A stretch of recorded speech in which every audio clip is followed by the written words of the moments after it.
I want to share what I think is probably the most useful productivity tool that I've ever come across.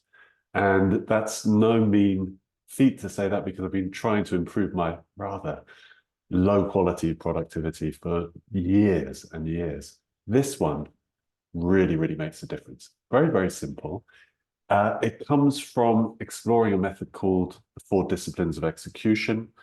And although that's more involved, they make this one amazing point.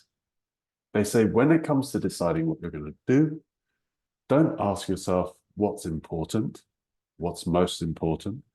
Instead, you want to ask yourself what is going to have the biggest impact. What's actually going to make the biggest difference? And the reason is that importance, everything is important. You know, renewing your car insurance, that's important.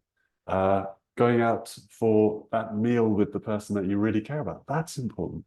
The call that you have to make to the bank, all of these things, they are very, very important. And so it can be a bit like having all these different voices shouting at you at once. So what happens when we reframe that question around priorities towards impact is that suddenly we're actually looking at what's going to make the biggest difference to us.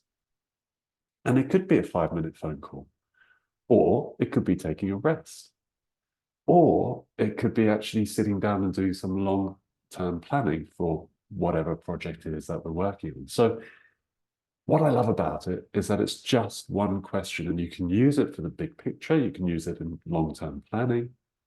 You can also use it at the beginning of a work session, at the beginning of your day, even to pivot within a meeting.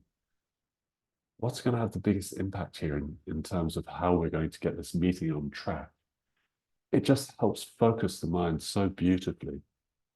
And because it's just one question, you don't have to remember a whole sequence of things to actually make it work for you. So I hope that's useful. It really, truly, try it out.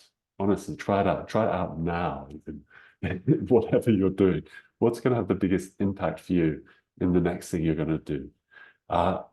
Honestly, if you get into the habit of it, you will find yourself actually, what it's done for me is it's enabled me to start feeling a little bit more spacious, which is a strange thing to do. So many productivity things make me feel cramped. This one, when I'm finding something that's really going to make a difference, this one actually creates space, feeling of space, and even a bit of relaxation.